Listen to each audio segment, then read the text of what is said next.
Ndagusuhuje cyane, amahoro y'Imana abane nawe aho uherereye. Nshimye Imana aya masaha kubera ko ibitwemereye ko njye nawe twongera duhura turi bazima, duhura tuganira, tuvuga ineza y'Imana, tuvuga imirimo n'ibitangaza byayo, izina ry'Imana rishyirwe hejuru.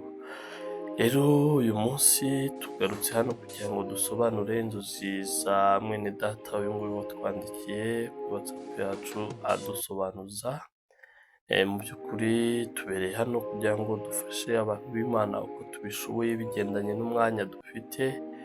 Twumva ari umuhamagaro mwiza, twumva tubikora tubikunze.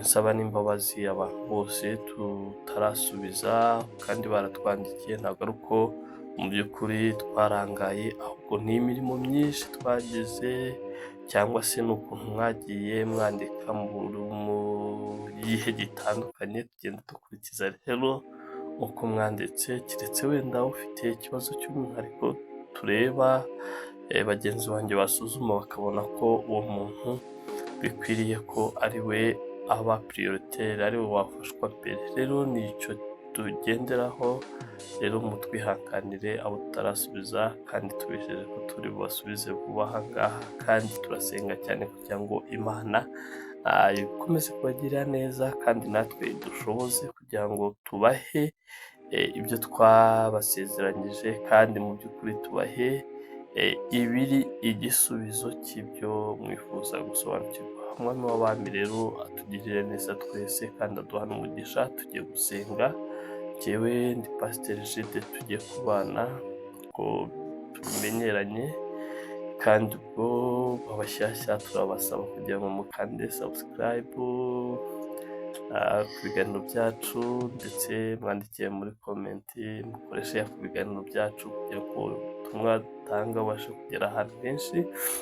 Impamvu mba mvuze ibi ngibi cyane mbakangurira gukora subscribe, akenshi hari igihe umuntu yandika muri komenti asobanuza inzozi, asobanuza ibyo adasobanukiwe, kandi muri make ugasanga icyo kiganiro ari gusobanuza twagikozeho, hari undi wagize inzozi nk'iyo ngiyo noneho turazisobanura, icyo kiganiro kirahari. Rero mu by'ukuri urumva ko bibaye byiza nuko wakora subscribe, ibiganiro byose dushyizeho ukajya ubibona mu ba mbere, ukabibonera ku gihe, ahari byaba n'igisubizo cya bya bindi ugiye kutubaza, ugiye kutwandikira udusobanuza, kandi mu by'ukuri twabisobanuye. Akenshi iyo ibintu twabisobanuye ntabwo twongera kubisobanura rwose pe, kandi nawe ubyumve.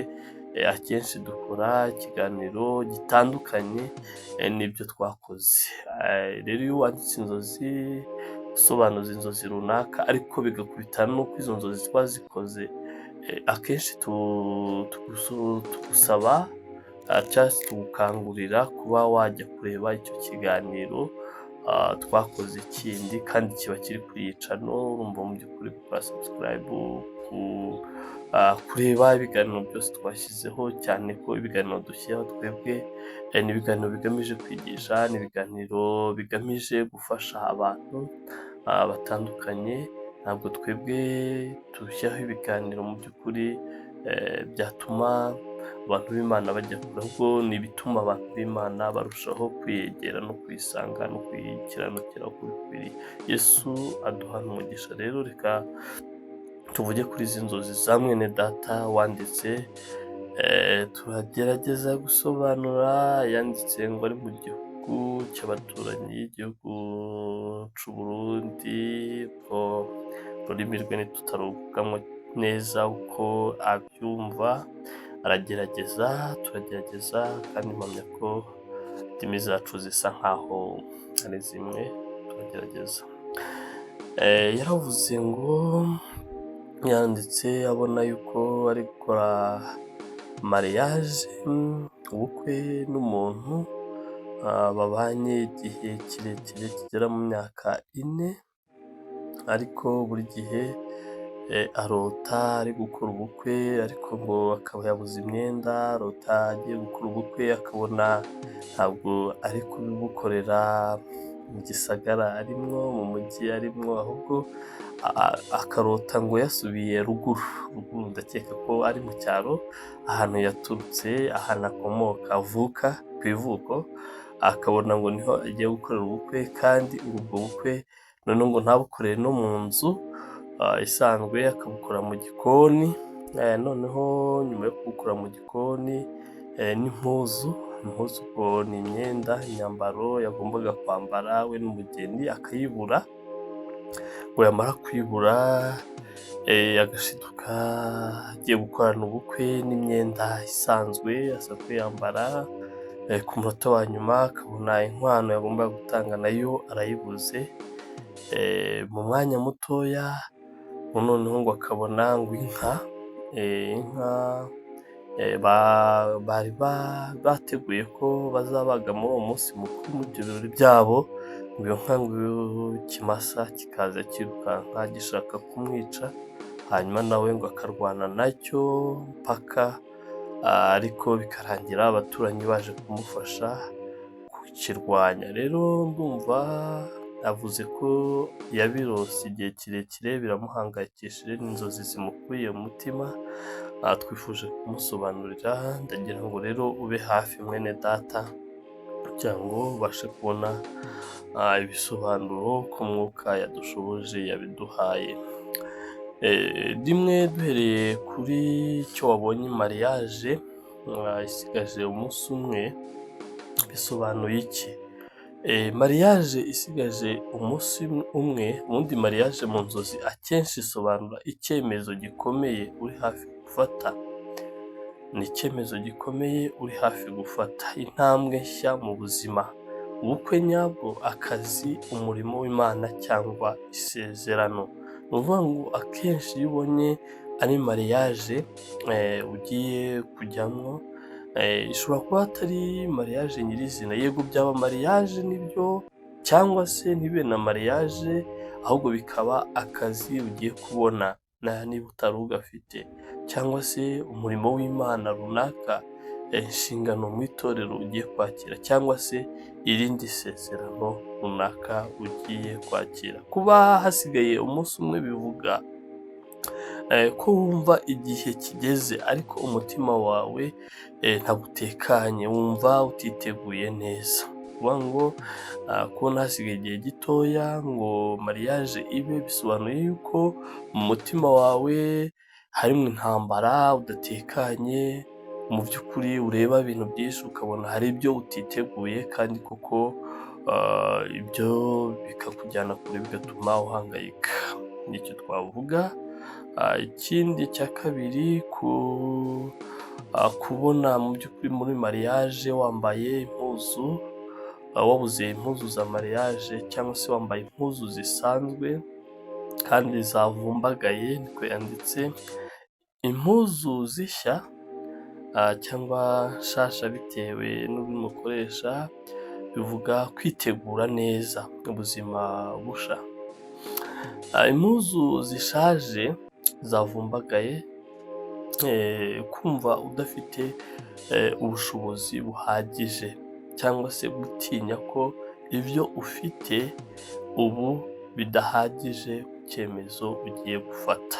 Icyo bivuze kubona wambaye impuzu zishaje, kumva udafite ubushobozi buhagije, icyo ni kimwe, cyangwa se gutinya ko ibyo ufite ubu bidahagije mu cyemezo ugiye gufata, cyangwa se mu mushinga runaka ugiye gutangira, mu mushinga runaka ugiye kwinjiramo.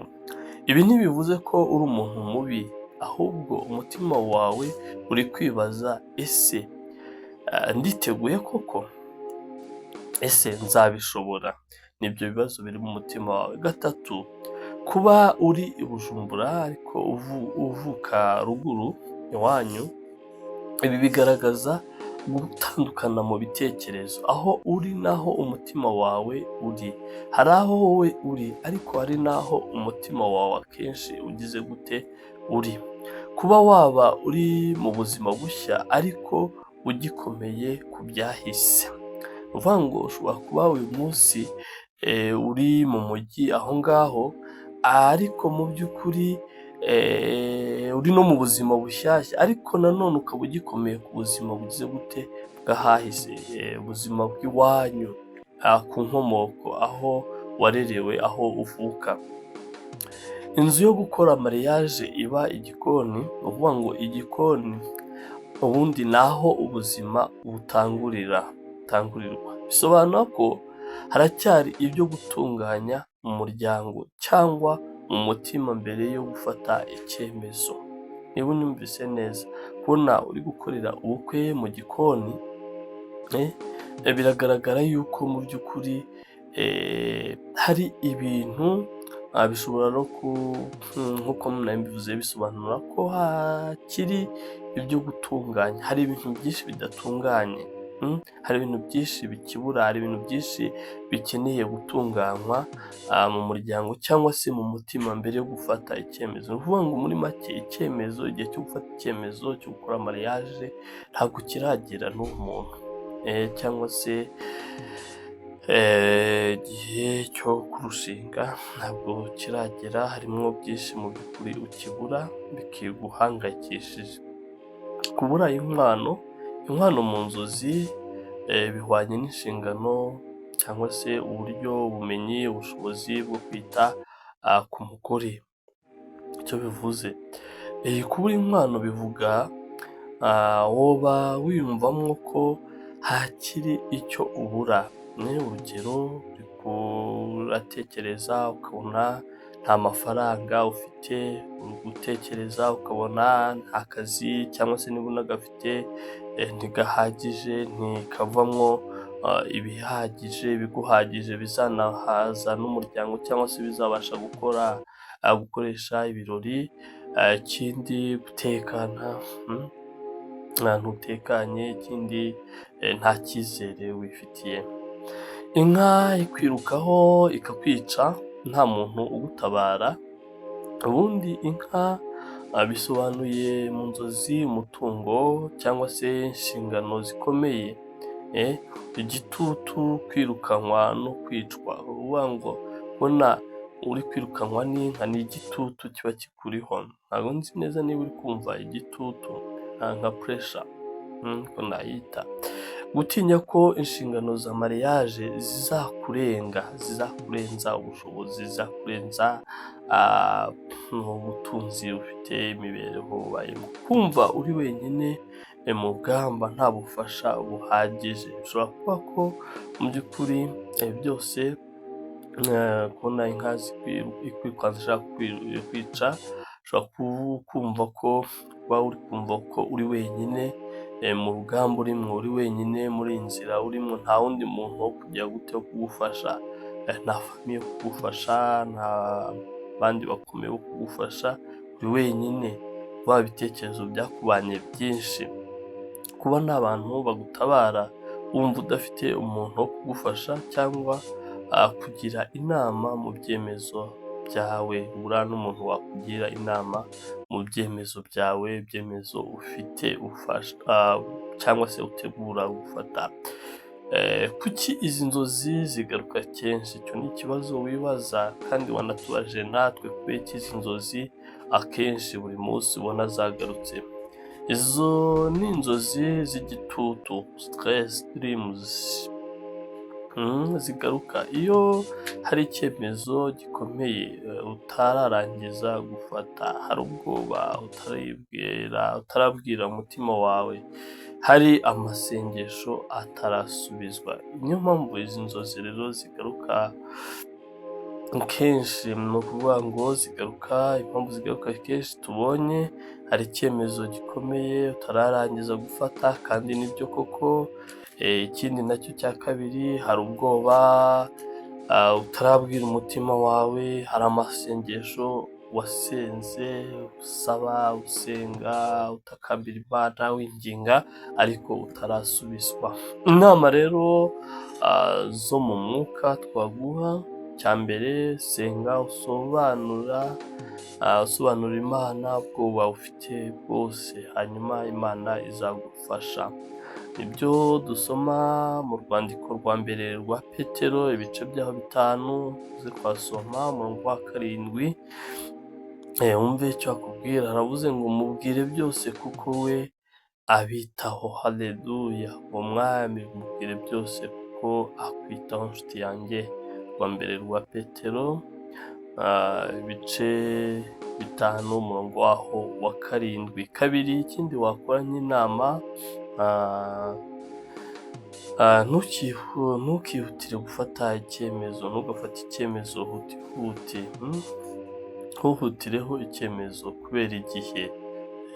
Mu by'ukuri ngo ufatwe na puresha, umve igihe cyashize, igihe nkundanye na runaka igihe kirekire, reka bigende. Oya, banza ugire kwitegura bihagije. Tuguhaye icyanditswe cyagufasha nanone, uze gusoma mu gitabo cy'umubwiriza ibice bya 3 umurongo wa 11.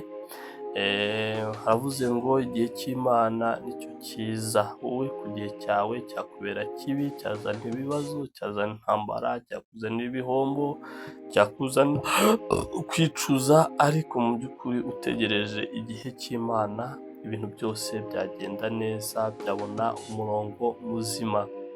3, ganira n'umuntu wizera mukuru, umuntu mukuru wagutanze muri iyo nzira kandi wabashe kubishobora, ubashe kubibamo neza. Ni impamvu uze ngo ubashe kubamo neza. Hari igihe ujya gushaka umujyanama, amajyanama ugiye gushaka ukareba ba bandi mu by'ukuri n'ubundi byananiye. Ubundi umuntu byananiye ntabwo wakagombye kumugisha inama. Reba mu nshuti uzi bagukikije, ababishoboye, abubatse, bari mu rugo ruhamye, mu by'ukuri rutanga imbuto nziza, hanyuma bagishe inama. Icyo nacyo ni ingenzi.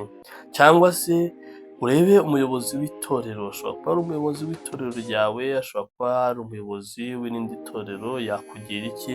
Yabasha kukugira inama. Ikindi twakubwira ni iki ngiki, ntugendane umutwaro wenyine.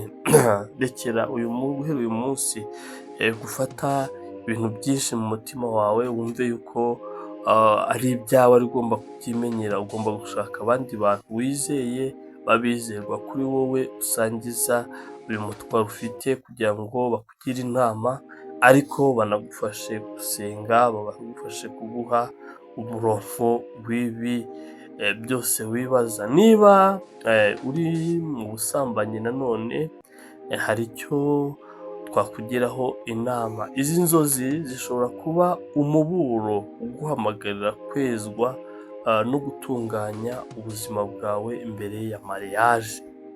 Inzi niba unyumvise neza, niba uri muri iki cyaha ugikorana n'umuntu cyangwa se n'abandi, izi nzozi zishobora kuba ari umuburo uguhamagarira kwezwa no gutunganya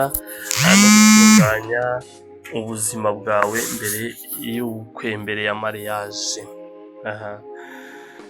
Icy'ingenzi wamenya, izi nzozi si ikimenyetso cy'urupfu. Icyo ngicyo ukimenye. Impamvu mvuze ngo ntabwo ari ikimenyetso cy'urupfu, ni uko abantu benshi akenshi iyo barose babona mariage bumva ko bishoboka ko ari urupfu, ndetse harimo n'abasobanuzi benshi ariko babifata, ariko mu by'ukuri ntabwo ari ikimenyetso cy'urupfu, ahubwo ni ikimenyetso cy'umutima uremerewe, ukeneye gutunganywa no guhumurizwa. Twumva ari ibyo ngibyo rero twakubwira nshuti yacu, kandi tugerageje kugusobanurira ko Mwuka yabidushoboje, ko Mwuka yabiduhaye. Turagusengera Imana cyane kugira ngo Mwuka agusobanurire ibirenze ibyo twebwe tukubwiye, kandi abashe guturisha umutima wawe, aguhe abajyanama bazima bakugira inama, baguherekeza mu rugendo rwawe. Kandi turakomeza gusenga kugira ngo Imana mu by'ukuri iguhe ubushobozi, ibashe kugutandukanya n'amateka y'ahahise, ibashe kugutandukanya n'amateka y'aho uvuka, wakuriye. Mu by'ukuri iguha umugisha, kandi Imana irabishoboye. Mu by'ukuri yivange mu byawe nshuti yanjye, ibe mu mubano wanyu, ibe mu miteguro yanyu murimwo, kandi muzagire urugo rwiza, urugo ruzatuma abantu benshi bahimbaza Imana, urugo ruzatuma abantu benshi bubaha Imana, bayishima bavuga imirimo n'ibitangaza ihora ibakorera. Rero ndagushimiye kandi namwe mwese mwadukurikiranye, namwe mwese mudukunda, mubitugaragariza umunsi ku munsi, mudushyigikira uburyo butandukanye, mudusengera, mutugira inama, munadufasha mu buryo butandukanye. Turabizi mwese ibyo mukora mubikunze mubikuye ku mutima. Ni ukuri Imana yo mu gihugu cyo mu ijuru ibahe umugisha utagabanyije. Data ndagushimye kubw'izina ryawe ryiza, nitwe twagusabye ngo utangirane natwe ikiganiro, uze gusozanya natwe, none tugisoje amahoro. Kandi mwami dusoje ibyo wadutumye kubwira abantu bawe, ni ukuri ushimwe kandi ushyirwe hejuru. Rero ijambo ryawe ni ukuri, twakwinjize kugira ngo ijambo ryawe tuganiriye kubw'uyu mwene data reka rigire byinshi rikora mu mitima y'abantu bawe bari bahangayitse, bari bibaza byinshi, bari babuze igisobanuro. Ubabere umuyobozi, ubabere intangiriro y'ubuzima bwiza bifuza. Ndagushimye kubikoze kandi mwami abatarakumenya bose turabasengeye. Mwami ni ukuri ubahe kumenya, bacogoye abaguye babyuke mu izina rya Yesu turizeye, amen.